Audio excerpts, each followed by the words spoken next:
Fourth quarter na po tayo dito sa Pasig City Sports Center. Hatid sa atin ang Black Mamba Energy Drink. Buhay na! Buhay ka!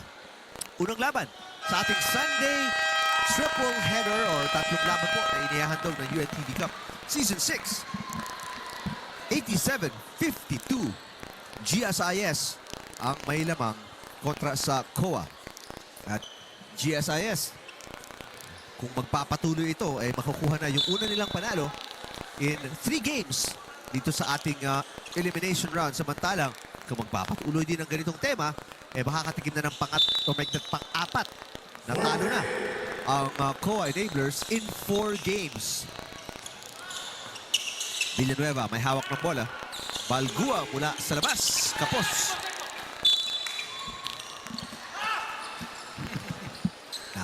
Napahiyaw si Estong Ballesteros. Frustration, of course.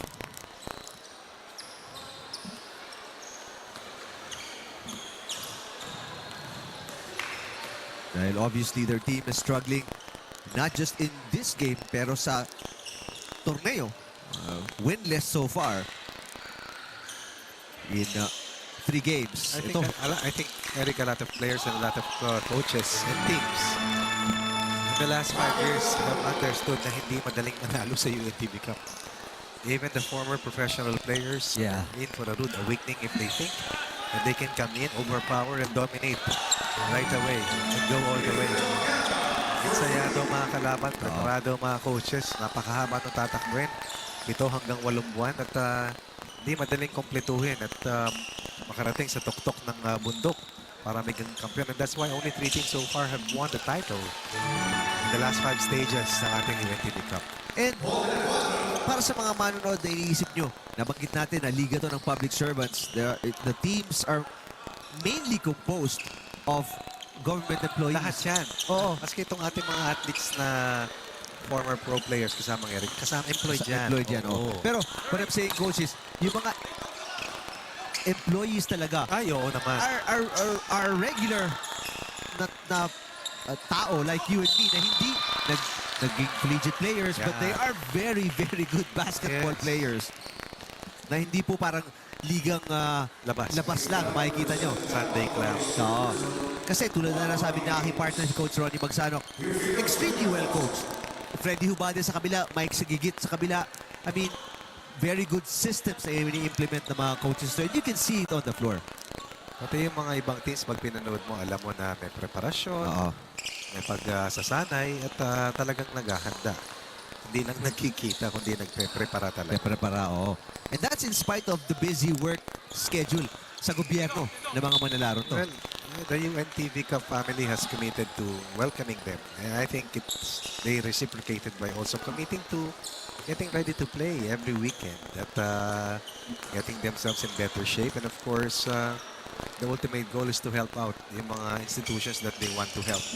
Kung sakaling ano man yung kanilang maiuwi at maiusa na papremyo para sa mga institutions that they have identified that they want to help. Ating mga beneficiaries like Caritas Manila and so many others na makakatanggap ng a prize, cash prize, in order to for them to fund yung kanilang programa.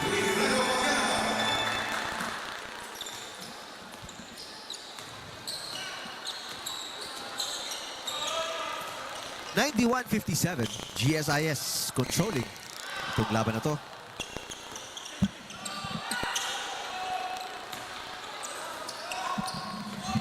Well, 4 straight points for the enablers sa puntong ito.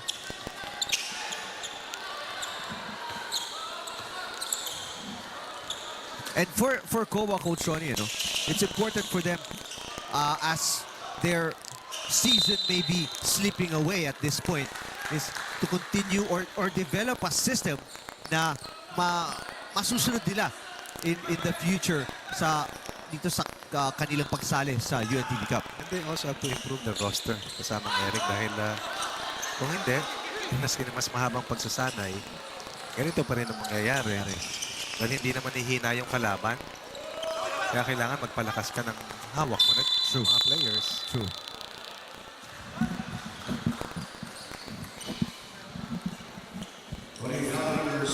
And obviously, part of part of strengthening your roster is getting good players. Have to. Really, yung mula sa hanay ng COA, of course, ng Commission on Audit, maghanap pa sila ng players who, they can develop dito sa ating torneo to be a better team in the future. Dahil yun nga, tulad na sabi mo, hindi naman hihina PNP, hindi hihina AFP, Senate. There will always be some of the key teams dito. Department of Agriculture, one of the teams na lumalakas na rin. Sa ating lineup, Malacanang PSC COA has always been a perennial finalist din dito sa ating UNTV Cup. Silang may longest title drought for a team that has made it to the finals dahil ang champion na yung PNP. That's true. So merong 2 trips to the finals para sa Malacanang, ending up as bridesmaids twice already. Maya-maya lang, makapanood nyo, Jim Beltorion and the Department of Agriculture, Food Masters. Saka si De Matera. De Matera. So that's good. That's always fun. Department of Agriculture, 2-1 sa ating standings. Naiwanan ni Gamboa ang bola. Lead is 30. 91-61. There's a foul by Bunyi. 6:20 natitira sa ating 4th and final quarter. Si Coach Mike sa gigit. Brings back Cuevas and Hernandez into the lineup.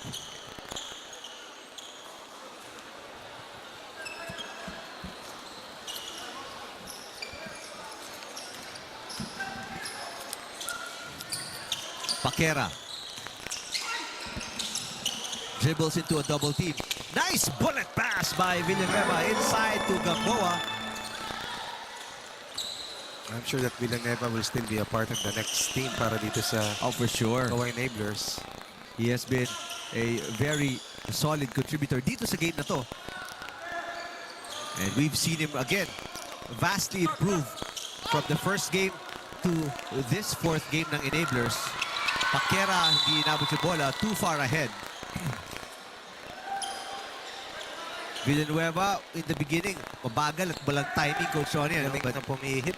galing pumihit. Pumayat na. Pumayat. At he knows his spots on the floor. No? Alam niya kung saan siya makakakuha ng puntos, saan siya makakakuha ng pasa.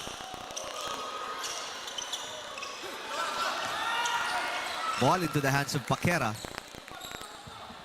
Estong nagbababa. Numbers para dito sa COA. But Ballesteros passes the ball straight into the feet of Villanueva. Sabay tukod sila ni Gamboa. Bago talaga si Arnie saka si Estong. Yeah. Heavy lifting ang ginagawa nila dito. Hernandez, easy basket.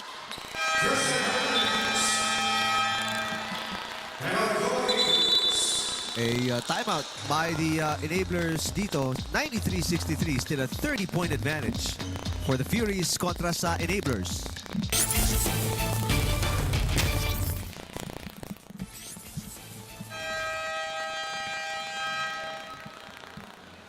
(91-63) GSIS kontra sa COA. And po ang ating crowd dito sa Pasig City Sports Center. At punta na po kayo, samahan nyo kami. First game pa lang po sa ating Sunday triple header. Maya-maya po, Department of Agriculture Food Masters kontra sa Malacanang PSC COA. And then, ating panghuling laban as Ballesteros misses from point-blank range. Senate Defenders kontra sa PNP Responders. Pagod na yan, Coach, ano? Oo, pagod. Saka, alam mo, frustration. Sa mga players kasi, it's hard enough na na-contain mo yung pagod mo. Yung inis ang mahirap kalaban. Hernandez picks up his own miss. Pero may traveling itatawag. Ito na nga, ano, kita na natin.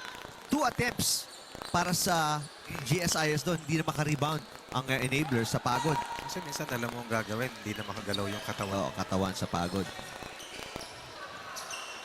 Villanueva finds Gamboa on the post, spots up, Gamboa off the glass. It's good. 28-point lead. for GSIS. 16 para kay Arnie Gamboa, 12 para kay Villanueva. Strong single-digit game so far. Only with 8 points. Saka mababa ang field goal shooting ni Estong ngayon, Coach Ronnie. 2 for 12 from the field. Sa kabilang panig naman, para kay Larry Banzali, 21 points for Banzali, 18 for Abugan, and 10 para kay Bunyi. Solid performance. Oo, sabay yung tatlong tres. Or yung 9 points ni Hernandez off the bench. At yung 8 puntos ni Sunga. Quiet 8 points for Sunga. Yeah. Cuevas splits the defense. Cuevas 3-on-1 behind the back. Bunyi, uy, napalakas. Bothered ng kaunti, pero may natawag na foul doon. Napakatagal kasi nung pasa kasamang Eric. It was 2-on-2 and 1 already. Kariribang pa lang niya. So, ang tawag ng mga coaches minsan dyan, pag pinasa mo minsan, panis na. Huli na. So, paano pang isa-serve? Ibigay mo ng maaga kung gusto mong tumira para babalik sa iyo yung bola. Ito, a rare, easy, fast break para sa enablers. They had to take 2 chances to get that 2 points. Pero masigasig sila, no? Masipag. You have to credit to backcourt. They may not be skilled enough, backcourt ng COA, pero masipag. And may offensive foul. Yung tawag kay Hernandez dahil sa pressure mula kay Baguya. Pressure defense. Forcing Hernandez to inadvertently elbow him sa mukha. Nasiko ng kaunti at natawagan ng offensive foul si Hernandez. Ballesteros down the middle. Ballesteros malakas. Gamboa, yes. Esto really struggling today, Coach Ronnie, ano? Very uncharacteristic of Estong to miss too many shots from point-blank range. Oh, tutok na siya doon. Oh. Bunyi. Pass, napunta kay Estong. Oh, Cuevas. Hiningi niya kay Kasi ito. Parang tuwa yung mga taga-neighbors. Hiningi niya.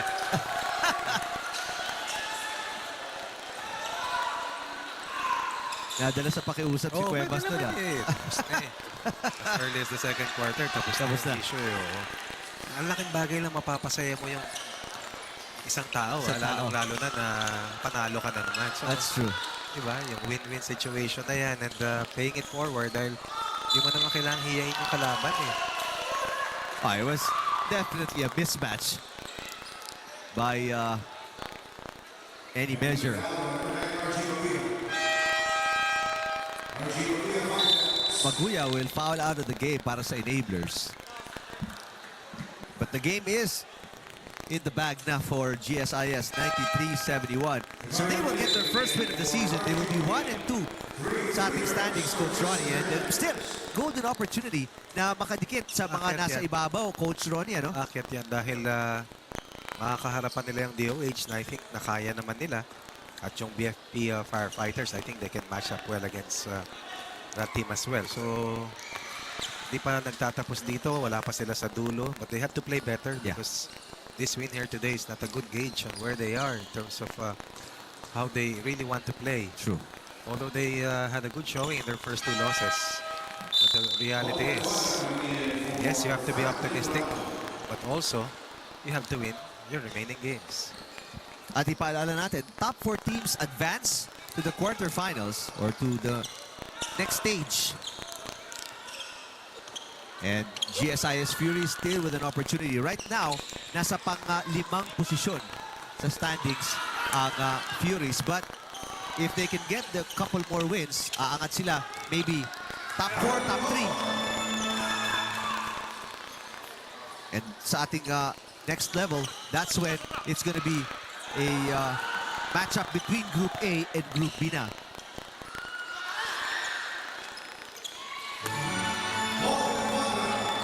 .2:15 remaining in this ball game. 97-73 GSIS. And garbage time na po tayo as early as now. As early as the third? Pinapaganda ko lang, Coach Ronnie. As early as the 3rd minute. Pinutuwid ko. Last 2 minutes. At sa atin ang Black Mamba Energy Drink, the official energy drink of UNTV Cup Season 6. Samantala, ang COA enablers moving forward, Coach Ronnie, They will fall down to 0-4, and obviously, will be very difficult. They only have 2 more games remaining para sa matapos tong elimination round. It's not only uphill, it's almost nil. We talk about their chances of still making it to the next phase. But Coaches Tong, Arnold Gamboa, Coach Freddy Ubalde, I'm sure that they will try to rest their minds together to plan ahead. Dahil sigurado sasali ito at babawi ito. Oo. Ayaw mo naman ng participation ka lang. Gusto mo competitive. Of course. And again, they will have to improve their roster. They will have to add shooting. Outside shooting, definitely. Marami. A good backcourt. Yung depth, that's one. Aside from the roster power. Kasi hindi lang pwedeng isa. Kailangan 3 nakatakip sa bawat pwesto. At I'm sure nasukat na nila yung mga kalaban. They know what to do next time. Para naman sa GSIS, they are a team na can match up very well. You mentioned against the Bureau of Fire Protection. They can also match up very well against DOH. They're about 7 to 8 deep. At sa mga binanggit natin, they have to play with wide. Dahil hindi nga sila ganun kalalim, Gamboa continues to score para sa enablers.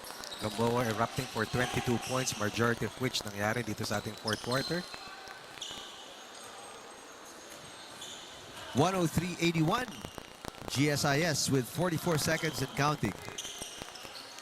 So a lot of work for Coach Freddy Ubalde and the Commission on Audit Enablers as they will fall to 0-4 sa ating standings. Kita mo yung saya ng dalawa, di ba? Ang Sabi- tawag namin dyan, kota na. Sabi ni Garin, ako naman. So, pag tinignan mo sa box scores, hindi ka magsanoko. Pero kang magsanok 2. Saya ka na noon, di ba?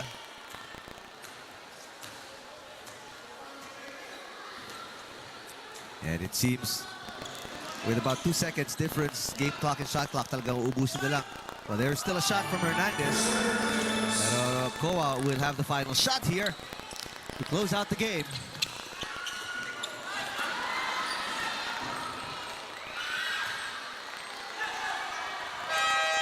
That's it.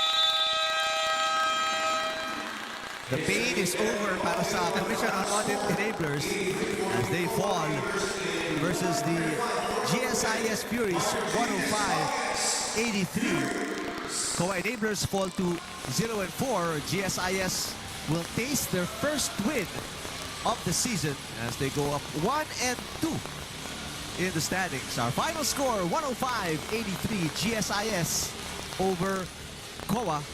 At may napili na tayong best player. Medyo mahirap dahil maraming na nag-perform. Nag-step up, Coach Ronnie, para sa GSIS. Pwedeng si Abugan, pwedeng si Hernandez, pwedeng si Bunyi, pero ang pinaka-pwede, ang scoring machine ng GSIS Furies, ang napakahusay, napakatining na si Banzali who scored 21 points on a 90% shooting clip. At puntahan natin ngayon si Ryan kasama si Banzali. Ryan? Alright, maraming salamat Coach Ronnie and Eric, and congratulations to GSIS Furies for winning against the COA Enablers. And we have here our Bravo best player of the game. Sabi nga ni Coach Ronnie, the scoring machine ng GSIS Furies, of course, Renny Boy Banzali. Renny Boy, hindi pa dito nagtatapos ang inyong kartada. Marami pa kayong makakaharap na mas mabibigat na team.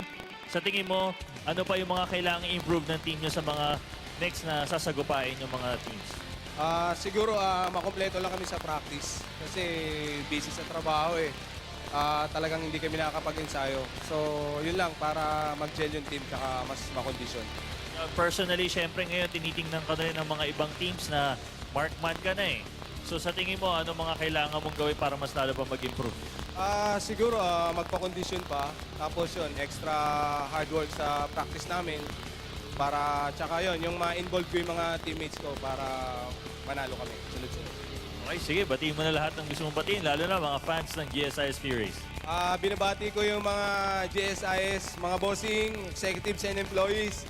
Tsaka yung mga sa IG, si SVP Beng Palangka, Ma'am, BP Dong Casio, BP Ed Fernandez, si Ma'am Wilma, Attorney Paddy, tsaka yung mga kasama kong JOs dyan, mga office mates ko. And then, syempre, yung family ko, Bansali family, nanonood ngayon. Then, Miranda family, Katoliko family, tapos yung mga taga-kabarangay ko. Then, yung misis ko, tsaka yung mga anak ko, si Nikki, Liam, Jared, and then yung M-Boys, tapos yung mga Mapsa sa Makati, mga kasama ni Erpat. And then, si Mr. D, Sir Arnie, Sir Eugene David, at saka Tito Corneo sa Batangas ngayon, nanonood, taga GSIS din. Ayan sir, panalo tayo ngayon ha. And then yung mga teammates ko, kaila Anthony Cuevas, James Abugan, lahat-lahat na.